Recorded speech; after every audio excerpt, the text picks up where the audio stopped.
मध्य प्रदेश के एक छोटे से गांव सूरजपुर की तंग गलियों में, जहां सुबह की पहली किरण के साथ चिड़ियों की चहचहाट गूंजती थी, वहां रहता था एक साधारण सा परिवार। इस परिवार का मुखिया था श्यामलाल, एक स्कूल का मास्टर, जिसके लिए उसकी इकलौती बेटी राधा उसकी जिंदगी की रोशनी थी। श्यामलाल का मानना था कि बेटी सिर्फ बेटी नहीं, बल्कि उसकी इज्जत, उसका गर्व, उसकी हर सांस का मकसद थी। उसकी पत्नी सरला एक ऐसी मां थी जो अपनी बेटी की हर ख्वाहिश को सिरमाथे पर रखती थी। और फिर थी राधा, जो न सिर्फ गांव की सबसे खूबसूरत लड़की थी, बल्कि पढ़ाई में भी तेज थी। लेकिन उसकी इस खूबसूरती ने उसके दिल में एक ऐसा घमंड भर दिया था जो धीरे धीरे उसके रिश्तों को निगलने लगा। राधा की उम्र अब शादी की हो चली थी। श्यामलाल की रातों की नींद उड़ गई थी। वो चाहता था कि उसकी बेटी को ऐसा जीवन साथी मिले जो उसे प्यार दे, सम्मान दे, और ऐसा परिवार मिले जहां उसे वही ममता और इज्जत मिले जो उसे अपने मायके में मिली थी। लेकिन जब श्यामलाल ने राधा से रिश्ते की बात की, तो राधा ने बिना पलक झपकाए कहा, पापा, आप चाहे जितना पैसा वाला लड़का ढूंढ लो, लेकिन अगर वो देखने में अच्छा नहीं होगा तो मैं उससे शादी नहीं करूंगी। मुझे ऐसा पति चाहिए जो मेरी खूबसूरती के काबिल हो। यह सुनकर श्यामलाल का दिल जैसे टूट सा गया।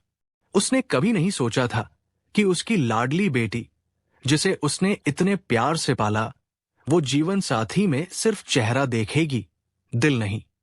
लेकिन वो एक पिता था, और पिता कभी हार नहीं मानता। उसने राधा की बात को दिल से न लगाते हुए उसके लिए एक अच्छा लड़का ढूंढना शुरू कर दिया। कई रिश्ते देखे, कई परिवारों से मिले, और आखिरकार श्यामलाल को मिला एक लड़का जिसका नाम था विक्रम। विक्रम भोपाल में एक बैंक में नौकरी करता था। पढ़ा लिखा, संस्कारी और देखने में भी आकर्षक। उसके माता पिता सावित्री और हरिप्रसाद भी बेहद सभ्य और सुलझे हुए लोग थे। जब श्यामलाल ने विक्रम की तस्वीर राधा को दिखाई, तो राधा ने तुरंत हामी भर दी। ठीक है पापा, ये लड़का ठीक ठाक है, मैं इससे शादी कर सकती हूं। श्यामलाल को उस दिन जैसे जन्नत मिल गई। उसने पूरे गांव को बुलाया, धूमधाम से शादी की, और राधा की विदाई हुई। लेकिन वो क्या जानता था कि ये विदाई सिर्फ शुरुआत थी एक ऐसी आंधी की जो उसके परिवार को तहस-नहस करने वाली थी। राधा अब विक्रम के घर पहुंच चुकी थी। लाल जोड़ा, चूड़ियों की खनक और नई दुल्हन का श्रृंगार, वो किसी अप्सरा से कम नहीं लग रही थी। लेकिन उसके चेहरे पर वो नम्रता नहीं थी जो एक नई बहू में दिखनी चाहिए। उसकी हर बात, हर अदा में एक दिखावा था, मानो उसने घर नहीं बदला, बल्कि एक नया मंच पा लिया हो जहां वो अपनी खूबसूरती का जलवा दिखा सके। विक्रम और उसके माता पिता ने राधा का दिल से स्वागत किया। पहले कुछ दिन वो राधा की हर बात को हंसी में टालते रहे। सोचते थे, नई बहू है, मायके की आदतें हैं, धीरे धीरे घर में घुल मिल जाएगी। विक्रम भी राधा को बहुत प्यार करता, उसकी हर छोटी बड़ी पसंद का ख्याल रखता। हर दिन ऑफिस से लौटते वक्त कोई न कोई छोटी सी चीज लाता ताकि राधा का मन लगा रहे। लेकिन राधा बदलती जा रही थी। वो सास ससुर की बातों को अनसुना करती, छोटी छोटी बातों पर नाराज हो जाती, और विक्रम से तो बात बात पर झगड़ने लगी। उसकी बातों में अब प्यार नहीं, बल्कि तिरस्कार झलकने लगा। उसे लगता था कि वो इस परिवार से कहीं बेहतर की हकदार है। एक दिन सावित्री जी ने राधा को प्यार से अपने पास बिठाया और कहा, बेटी, मैं भी कभी इस घर में नईनवेली बहू बनकर आई थी। शुरुआत में सब मुश्किल लगता है, लेकिन धीरे धीरे रिश्ते प्यार और समझ से मजबूत हो जाते हैं। बस थोड़ा सब्र चाहिए। राधा ने हंसते हुए तंज कस दिया, मां जी, आपके जमाने की बात और थी। आजकल की बहुएं सिर झुकाकर नहीं, बराबरी से चलती है। आप जितना मुझे समझाएंगी, मैं उतना ही आपसे दूर हो जाऊंगी। सावित्री जी ने यह सुनकर राधा को चुपचाप देखा। उनके चेहरे पर उदासी छा गई, लेकिन वो कुछ नहीं बोली। उधर हरिप्रसाद जी, जो रिटायर्ड फौजी थे, उन्होंने भी एक दिन राधा से बात करने की कोशिश की। बोले, बेटी, घर का सुख सिर्फ पति पत्नी के रिश्ते से नहीं, पूरे परिवार की समझदारी से बनता है। लेकिन राधा ने उनकी ओर देखे बिना कह दिया, बाबूजी, आप लोग मुझे रोकना बंद करें। मैं यहां आपके उपदेश सुनने नहीं आई। मुझे पता है मुझे क्या चाहिए। अपने पुराने ख्याल मेरे ऊपर मत थोपिए। हरिप्रसाद जी चुप हो गए, लेकिन उनका दिल उस दिन सचमुच टूट गया। शाम को जब विक्रम ऑफिस से लौटा, सावित्री जी कुछ कहने वाली थी, लेकिन हरिप्रसाद जी ने उन्हें रोक लिया। बोले, बेटे का मन अभी दुखी हो जाएगा, अभी कुछ मत कहो। विक्रम सब समझ रहा था। उसने अपनी मां की आंखों में छिपा दर्द देख लिया था, अपने पिता की चुप्पी को महसूस कर लिया था। उस रात वो करवटें बदलता रहा, उसे नींद नहीं आई। अगली सुबह हरिप्रसाद जी ने विक्रम से कहा, बेटा, मुझे डॉक्टर के पास ले चल, कुछ दिखाना है। बाइक पर बैठकर जब वो चौराहे तक पहुंचे तो हरिप्रसाद जी बोले, बेटा, रुक जा, डॉक्टर तो बहाना था, असल में तुझसे बात करनी है। सड़क किनारे एक पेड़ की छांव में बैठकर हरिप्रसाद जी ने अपना दिल खोल दिया। राधा के बदले व्यवहार से लेकर उसके तानों तक सब कुछ बता दिया। फिर बोले, बेटा, अब पानी सिर से ऊपर जा चुका है, अगर अब भी कुछ नहीं किया तो ये घर बिखर जाएगा। विक्रम का चेहरा सख्त हो गया। उसने बस इतना कहा, बाबूजी, आपने जो सहा वो मेरी गलती थी, अब मैं इसे संभालूंगा। उस रात विक्रम की आंखों में नींद नहीं थी, सिर्फ अपनी मां की थकी मुस्कान और पिता की उदास आंखें तैर रही थी। सुबह होते ही उसने मन बना लिया।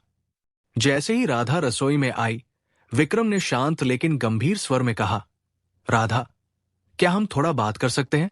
मैं कोई बहस नहीं चाहता, बस एक पति की तरह कुछ कहना चाहता हूं। राधा, जो हमेशा तीखे जवाब देती थी, उस दिन भी पीछे नहीं रही। बोली, जो कहना है कहो, लेकिन पहले ही बता दूं, अगर तुम मुझे बदलने की कोशिश करोगे तो ये रिश्ता और नहीं चलेगा। विक्रम ने गहरी सांस ली और कहा, राधा, मैं तुम्हें बदलना नहीं चाहता, मैं बस इतना चाहता हूं कि तुम इस घर को, मेरे माता पिता को और हमारे रिश्ते को थोड़ा सम्मान दो। मां बाबूजी उस उम्र में है जहां उन्हें सुकून चाहिए, और तुम जानबूझकर उन्हें दुख दे रही हो। क्या यही है तुम्हारा प्यार? क्या यही है वो जिंदगी जो हमने साथ में शुरू की थी? राधा की आंखों में एक पल को झिझक आई, लेकिन अगले ही पल वो गुस्से में चिल्लाई, बस करो विक्रम, तुम लोगों की रोज की नसीहतें अब बर्दाश्त नहीं होती। मुझे जो करना है वो मैं खुद तय करूंगी। और हां, अगर तुम्हें इतनी दिक्कत है तो मुझ पर हाथ उठाकर दिखाओ। विक्रम, जो अब तक खुद को संभाले हुए था, उस पल टूट गया। उसने गुस्से में आकर राधा के गाल पर एक थप्पड़ जड़ दिया। यह पहली बार था जब विक्रम ने अपना आपा खोया था, और यही वो पल था जब सब कुछ बिखर गया। राधा ने चीखते हुए कहा, देखा मां जी, देखा, इस आदमी ने मुझ पर हाथ उठाया, अब मैं इस घर में एक पल भी नहीं रुकूंगी। उसने गुस्से में अपना सामान बांधा, अपने छोटे से बेटे को गोद में उठाया और बिना किसी से कुछ कहे सीधे अपने मायके सूरजपुर पहुंच गई। जब श्यामलाल ने अपनी बेटी को दरवाजे पर देखा तो वो चौंक गए। राधा, ये अचानक? सब ठीक है ना? राधा ने रोते हुए कहा, पापा, इन लोगों ने मेरी जिंदगी नरक बना दी, और आज तो विक्रम ने मुझ पर हाथ तक उठा दिया। अब मैं वहां एक पल भी नहीं रह सकती। सरला, जो हमेशा अपनी बेटी की ढाल बनकर खड़ी रहती थी, तुरंत बोल पड़ी, मैं कहती थी ना, ये लोग तेरे लायक नहीं हैं। अब तो बात हाथ उठाने तक पहुंच गई। तू अब यही रहेगी, कोई लेने आए या ना आए, हम तुझे वापस नहीं भेजेंगे। श्यामलाल चुप थे, उनका दिल अंदर से टूट रहा था, लेकिन पत्नी और बेटी की जिद के सामने उनकी आवाज जैसे कहीं खोसी गई थी। शाम को घर का माहौल भारी था। राधा मायके में थी। लेकिन उसका मन अब भी गुस्से से भरा था। उसे लगता था कि कुछ दिन में विक्रम उसे मनाने जरूर आएगा, लेकिन हकीकत कुछ और थी। अगले दिन राधा का बड़ा भाई अजय घर आया। वो एक सरकारी ऑफिसर था, शांत और समझदार। जब उसे सारी बात पता चली तो वो चुप रहा। उसने अपनी बहन से कुछ नहीं कहा, लेकिन उसे एहसास हो गया था कि बात अब बहुत बिगड़ चुकी है। समय बीतता गया और राधा मायके में धीरे धीरे हावी होने लगी। वो घर के काम करने से मना करने लगी। यहां तक कि अजय की पत्नी ममता, जो अब तक घर की सारी जिम्मेदारियां संभाल रही थी, को भी राधा अपने व्यवहार से तंग करने लगी। एक दिन ममता ने हिम्मत जुटाकर अजय से कहा, सुनो, तुम्हारी बहन का व्यवहार अब बर्दाश्त से बाहर हो रहा है। न वो काम करती है, न किसी की इज्जत करती है। मैं अकेले सब कुछ नहीं संभाल सकती। अजय गुस्से में बोल पड़ा, ममता, ये मेरी छोटी बहन है। जब तक चाहेगी हमारे साथ रहेगी। उसे कोई कुछ नहीं कहेगा। ममता की आंखें भर आई और धीरे धीरे उस घर में एक और रिश्ता कमजोर होने लगा। ये सब बातें श्यामलाल तक पहुंची। अब वो सिर्फ अपनी बेटी और दामाद के टूटे रिश्ते को नहीं, बल्कि अपने बेटे के घर में भी दरार देख रहे थे। और यही वो पल था जब श्यामलाल ने एक सख्त फैसला लिया। उन्होंने मन में ठान लिया, अब बहुत हो गया। अब सिर्फ समझाने से काम नहीं चलेगा। कुछ ऐसा करना होगा जिससे सबकी आंखें खुल जाएं। श्यामलाल अब वो पिता नहीं रहे जो चुपचाप सब सहता था। उन्होंने अपने घर के टूटते रिश्तों को जोड़ने की ठान ली थी।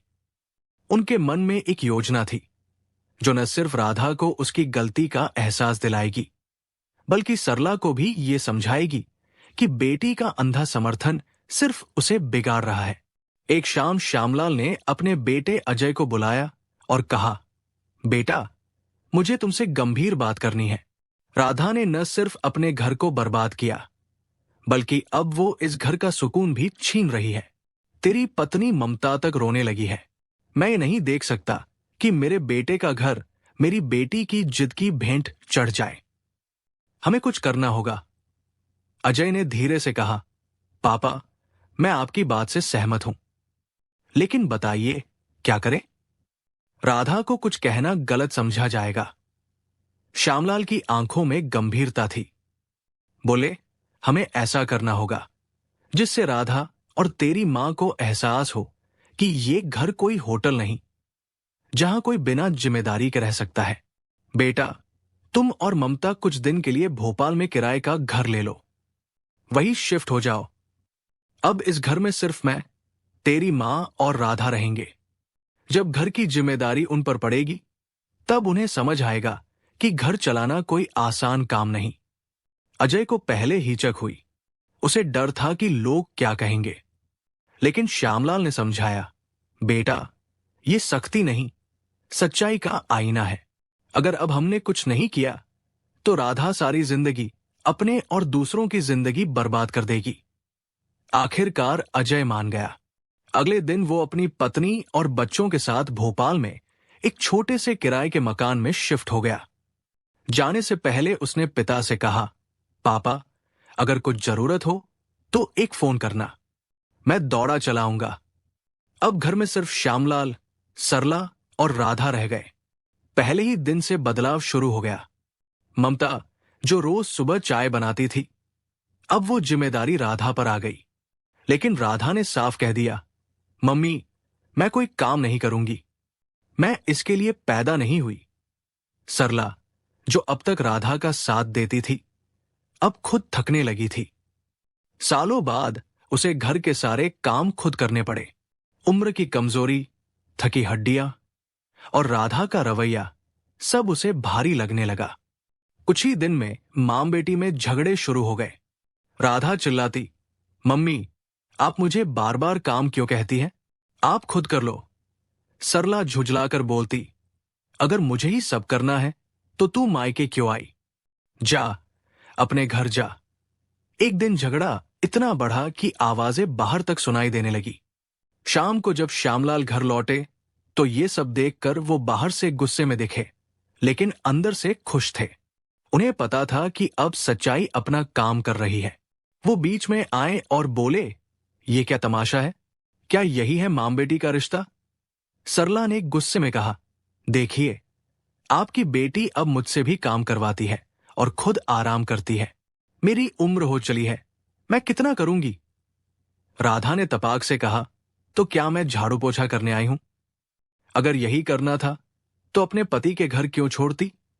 श्यामलाल एक पल को चुप रहे, फिर धीरे से बोले, राधा, अगर तुझे ये बात समझ आ गई है तो अब तुझे ये भी समझना होगा कि असली घर क्या होता है। मायके में भी अगर काम करना पड़ रहा है तो अपने घर में क्यों नहीं? वहां तेरा पति है, तेरा बच्चा है, तेरा अपना घर है। यहां तू बस एक मेहमान है जो अब बोझ बन चुकी है। ये शब्द राधा के दिल में तीर की तरह चुभे। उसका चेहरा लटक गया। उसकी आंखों में अब बनावटी आंसू नहीं, बल्कि सच्चा पछतावा था। उस रात उसने खाना नहीं खाया। देर रात तक खिड़की के पास बैठी रही। विक्रम का प्यार, सास ससुर का सम्मान, अपने बेटे की मुस्कान, सब कुछ उसकी आंखों में तैरने लगा। सुबह होते ही वो अपने पिता के कमरे के बाहर खड़ी थी। आंखों में पछतावे की नमी थी। वो बोली, पापा, क्या आपने मेरे लिए कोई फैसला लिया? क्या आप मेरे साथ चलेंगे? मेरे ससुराल, जहां मैंने अपनी दुनिया अपने हाथों से जला दी। श्यामलाल ने अपनी बेटी को गौर से देखा। उसका चेहरा अब घमंड से नहीं, पछतावे से भरा था। उन्होंने कहा, राधा, क्या तू सचमुच बदलना चाहती है? क्या तू अपने पति, अपने सास ससुर से माफी मांगकर वो जिंदगी जीना चाहती है जो एक पत्नी, एक बहू, एक मां को जीनी चाहिए? राधा ने उनके पैर पकड़ लिए। पापा, मुझसे बहुत बड़ी गलती हो गई। मैंने अपने हाथों से वो घर तोड़ा जो प्यार से बना था। अब मैं हर रिश्ते की कद्र करना चाहती हूं। बस मेरे साथ चलिए। श्यामलाल की आंखें भर आई, लेकिन उन्होंने खुद को संभाला। बोले, ठीक है बेटी, मैं तेरे साथ चलूंगा, लेकिन याद रख, अगर इस बार फिर कोई गलती हुई तो मैं तेरे साथ नहीं रहूंगा। अब तू ही अपने घर को संभालेगी। राधा ने सिर हिलाकर हामी भरी। श्यामलाल ने पहले ही विक्रम को फोन कर सब बता दिया था। विक्रम ने कहा, ससुर जी, अगर राधा सचमुच बदलना चाहती है तो मैं उसे एक आखिरी मौका दूंगा। जब राधा अपने पिता के साथ ससुराल पहुंची तो उसका दिल तेजी से धड़क रहा था। उसका बेटा उसकी गोद में था। वो दरवाजे पर खड़ी थी, जहां कभी उसने घमंड में ये घर छोड़ा था। विक्रम ने दरवाजा खोला। राधा की आंखें नम थी। वो सीधे सास ससुर के पैरों में झुकी और बोली, मां जी, बाबूजी, मुझे माफ कर दीजिए। मैंने आपका अपमान किया। मुझे आपकी कद्र करनी चाहिए थी। अब मैं सिर्फ एक मौका चाहती हूं। सावित्री जी और हरिप्रसाद जी ने उसे प्यार से उठाया। सावित्री जी बोली, बेटी, घर तोड़ना आसान है, लेकिन जोड़ना मुश्किल। अगर तू जुड़ना चाहती है तो हम तुझे अपनाएंगे। राधा ने विक्रम के सामने हाथ जोड़े। विक्रम, मुझे माफ कर दो। मैं अब वो राधा नहीं जो ये घर छोड़कर गई थी। मैं एक पत्नी, एक बहू, एक इंसान बनकर आई हूं। विक्रम ने अपने बेटे को गोद में लिया और कहा, अगर तू सचमुच बदल गई है तो ये घर तेरा इंतजार कर रहा है। उस दिन घर में एक नई रोशनी जगी। राधा ने अपनी सबसे बड़ी जंग जीत ली थी, खुद से। श्यामलाल जब घर लौटे तो उनके होठों पर एक शांत मुस्कान थी। उन्होंने पीछे मुड़कर देखा। राधा दरवाजे पर खड़ी थी, हाथ हिलाकर विदा दे रही थी। उसकी आंखों में अब घमंड नहीं, विश्वास था।